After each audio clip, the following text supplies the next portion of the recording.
Actually love marriage झालं आई बाबांचं आणि अ, अर्थात म्हणजे मुस्लिम बायको केली त्याच्यामुळे बाबांना घरातून जा आता असं झालं हम्म. होतं.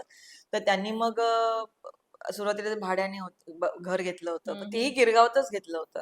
त्यानंतर मग त्यांनी इथे या चाळीत विकत घर घेतलं. तर त्या चाळीतले सगळेच कोकणी, सगळेच हो. मराठी. म्हणजे माझा बारसा सुद्धा ना सावंतांच्या घरी झालाय.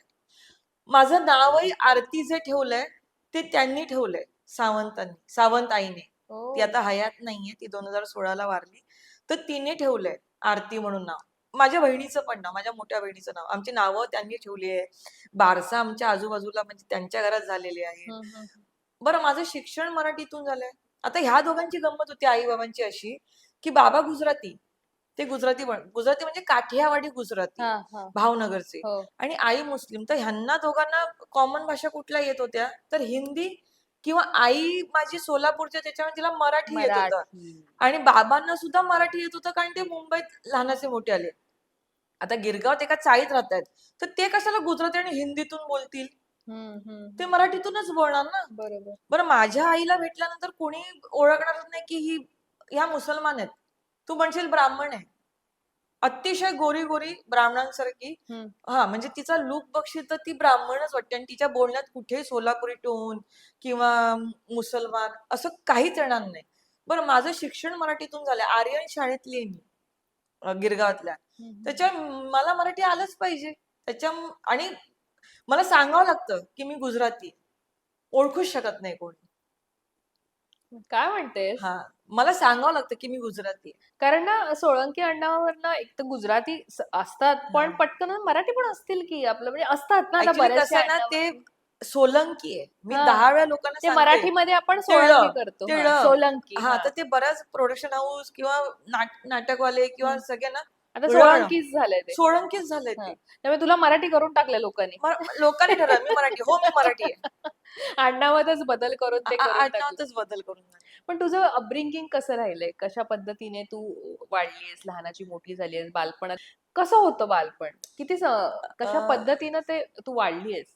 कसं आहे की बाबांची घरची परिस्थिती खूपच चांगली, म्हणजे करोडपती वगैरे असे माझे बाबा. हो. हं? हा, म्हणजे ते आहे जरा वेगळंच प्रस्थ आणि असे ते होते. आणि पण ते त्यांना माझ्या आईबरोबर लग्न केल्यानंतर ना त्यांना घरातून बाहेर काढलं होतं. हं. मग चाळीत आले ते राहायला हं. आई बाबा, आणि मग आम्ही दोघी झालो हं. बहिणी. मग 3-3.5 वर्षांची असताना बाबा म्हणजे एकदा गावी गेले होते, तर मग तिकडे काहीतरी प्रॉब्लेम झाला. मग त्यांना सांगितलं की अं, घरामध्ये बाटलेलं कोणीतरी आहे, त्याच्यामुळे प्रॉब्लेम सुरू होत आहेत. असं ओह! धार्मिक कारण निघालं खूप मोठं. मग तिथेच बाबांना सांगितलं की हं. त्यांना बाहेर काढावं लागेल आपल्या समाजातून किंवा ह्याच्यातून. अच्छा. तर तिथल्या तिथे असं ठरलं की वेगळं. माझ्या आई बाबांचा काही डिवोर्स झाला नाहीये, किंवा भांडण झालं नाहीये, हं. किंवा काहीच झालं नाहीये. म्हणजे जे इतर होतात ना वेगळे, तेव्हा काय काय हं. लफडी होतात, तसं काहीच झालं नाहीये. माझ्या बाबांचं हे दुसरं लग्न आहे. पण त्या पहिल्या आईने पण कधीच माझ्या आईला विरोध केला नव्हता, कारण त्यांच्यामध्ये ती पद्धत होती. माझ्या आजोबांचे पण 2 लग्न झाले होते, माझ्या ओह! काकांचे. तर तिकडे हं. काय हं. प्रॉब्लेम हं. नाही, किंवा माझ्या आईच्या इथे नाही, मुस्लिम, तर त्यांच्यामध्ये तर चालतातच ते. तो प्रॉब्लेमच नव्हता. काहीच प्रॉब्लेम नसताना फक्त धर्म ह्या गोष्टीवरती माझे आई बाबा वेगळे झाले. फक्त धर्म. पण तुम्हाला कधी नंतर भेटायला नाही आले बाबा? अजिबात नाही. आम्हाला त्या समाजातून वाळीतच टाकलं. म्हणजे एवढं की माझे वडील वारले 2011ला. हं.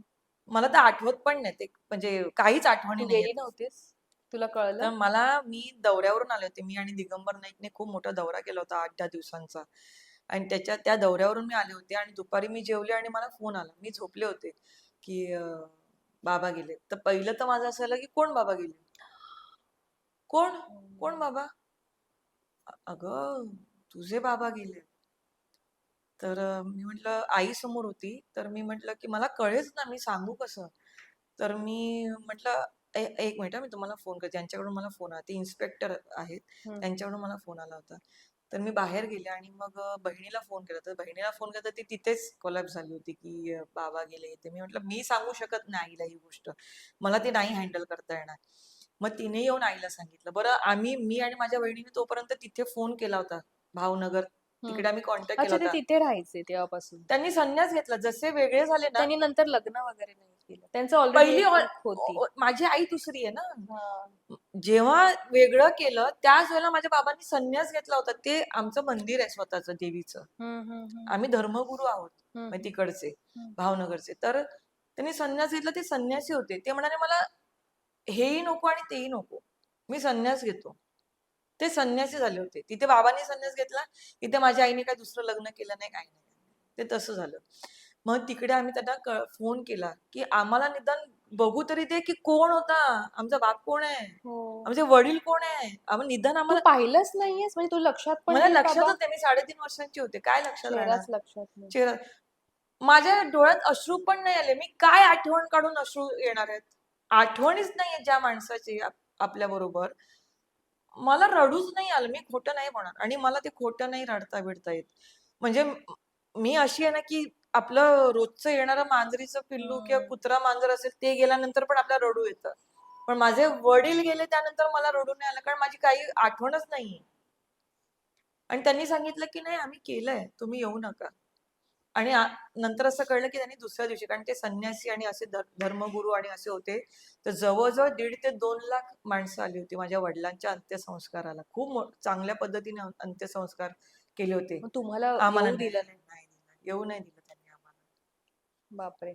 हां. पण असे कुठलेच कायदेशीर प्रूफ नाहीत, की उद्या तू जाऊन म्हणू हो. शकतेस? आहेत नाहीये तुमच्याकडे? आहेतच, पण मी इतकं सांगितलं का ते सगळं वेगळे असताना. प्रस्थ आहेत. हं. त्याच्यामुळे माझी आई त्यांच्याशी भांडू नाही शकली. की एका वकिलाने पण सांगितलं होतं, हं. की "अरे एवढं मोठं हे आहे, तर हां.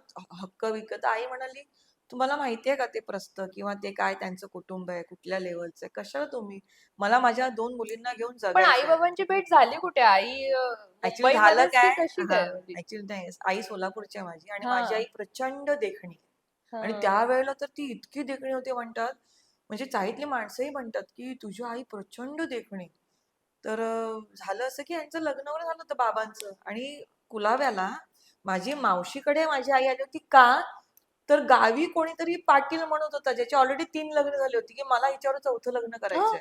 म्हणून माझ्या आईला इथे मुंबईत पाठवलं होतं. ओह! आणि तर इथे ती राहायला आली होती मावशीकडे, मग तिच्या बहिणीकडे आणि तिथेच बाबांचं गोडाऊन का काहीतरी होतं. त्याच ठिकाणी. तिकडे यांची नजरानजर झाली आणि मावशी-बिवशीला कोणालाच माहित नव्हतं. कारण ते प्रस्थच वेगळे असल्यामुळे त्यांच्यावर कोणी बोलायचं नाही, काही नाही. पण मग तसं मग त्यांचं तिकडे जुळलं आणि लग्न झाल्यानंतर बाबांनी सांगितलं, की माझं असं-असं आहे. कारण तेव्हा काय असं सोशल मीडिया वगैरे नव्हतं. अच्छा, आधी सांगितलं नव्हतं लग्न होईपर्यंत की माझं नाही लग्न सांगितलं होतं. होणार आहे. पण नंतर त्यांनी सांगितलं, सांगितलं. इव्हन माझ्या पहिल्या आईला पण. पण माझे बाबा इतके क्लिअर होते ना, की त्यांनी सांगितलं दोघींना बसवूनच म्हणजे छान व्यवस्थित, की माझ्या पहिल्या आईला सांगितलं, की "तू माझं प्रेम नाहीयेस. ह्यांनी माझं लग्न लावून दिलंय तुझ्यावर. पण याचा अर्थ असा नाही होणार, की मी तुला वेगळं काहीतरी हे करेन किंवा मी तुला हं. सोडून देईन किंवा मला तुझ्याबद्दल आता काही वाटत नाही. पण हे जे मी लग्न केलं हे माझं प्रेम आहे." त्याच्यामुळे आणि तुला मी खरोखर सांगते म्हणजे हे चाळीतली माणसं पण म्हणतात आणि सगळे लोकं म्हणतात, की माझ्या बाबांनी जसं हँडल केलंय, ह्या लोकांनी जे पाहिलंय, तसं कुठलाही माणूस करू शकत नाही. दोन्ही बायका माझी आई आणि ती आई एकत्र राहायचे गावी ओह! आणि माझी आई सांगते म्हणजे आम्हाला कधी-कधी राग येतो ना. आपण हे बघतो ना, की पहिल्या हिने काहीतरी लोचा केला असेल ना, पहिल्या हं. बायकोने किंवा हे. हं, तर माझ्या आईने सांगितलं, की आयुष्यात कधीही तुझ्या बाबांनाही दोष द्यायचा नाही आणि पहिल्या बायकोलाही त्यांच्या दोष द्यायचा नाही. हं. कारण ते दोघंही चांगले आहेत. ती उलट माझ्या आईचे लाड करायची अगदी लहान बहिणीसारखी. माझी हो. मोठी आई ती पण वारली 2 वर्षांपूर्वी. तर आई म्हणते, की ही लहान माझी आई वयाने तिच्यापेक्षा. हं. तर ती दागिने वगैरे देणार, "हे घाल, हे चांगलं वाटेल. हे ओह! घाल, हे कर." पण पूर्वी असं होतं ना, दोघींना का पण आणि बॅलन्स ठेवायचे. बॅलन्स म्हणजे अगदी आता त्या तर खूपच आतल्या गोष्टी आहेत, की समजा लग्न वगैरे असेल हं, कुटुंबामध्ये वगैरे, तर हं. माझी मोठी आई सांगायची, की "तू छान दिसतेस, तू जा त्यांच्याबरोबर. मी तुला साडी वगैरे देते." मग ती तयार करायची माझ्या आईला. आई सांगते माझी. त्याच्यामुळे माझी आई ना कधीच आम्हाला असं नाही म्हणाली, की त्यांच्याकडून काहीतरी प्रॉब्लेम आहे. हं. माझे आई-बाबा जे वेगळं झाले ते फक्त धार्मिक कारण आहे. धर्म, हिंदू, मुसलमान. फक्त धर्मामुळे माझे आई-बाबा वेगळे झाले. आणि तू कधी भेटणं झालं नाही त्यांच्या निधनाच्या फक्त दिवशी मला येऊन असं गेलं नाही वाटतं की आम्हाला राग फक्त एवढा आहे की निदान मला बघू तरी द्यायचं होतं यार, त्या की माझे लोकांनी. वडील कोण आहेत, तो हम्म. माणूस कसा दिसत होता हे तरी मला बघू द्या. बरं ते गेल्यानंतर काय आम्ही सांगणार आहे का की बाबा आम्हाला प्रॉपर्टी द्या तुमचं एवढं आहे? असं कोण करेल? एवढी बरोबर. वर्ष नाही, एवढी वर्ष माझी आई गेली नाही त्यांच्यापर्यंत.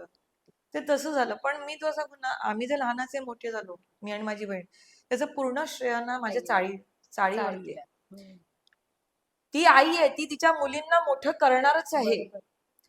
पण ती सकाळी जायची कुलाब्याला, ससून टॉकला जी काम करायला तिने सुरुवात केलं होतं, ती बिचारी संध्याकाळी रात्री वगैरे यायची तिकडनं हम्म. कामावरून. हम्म. अख्खा दिवस चाळीतल्या माणसांनी सांभाळला. आम्हाला लहानाचं मोठं केलं ते मराठी माणसांनी.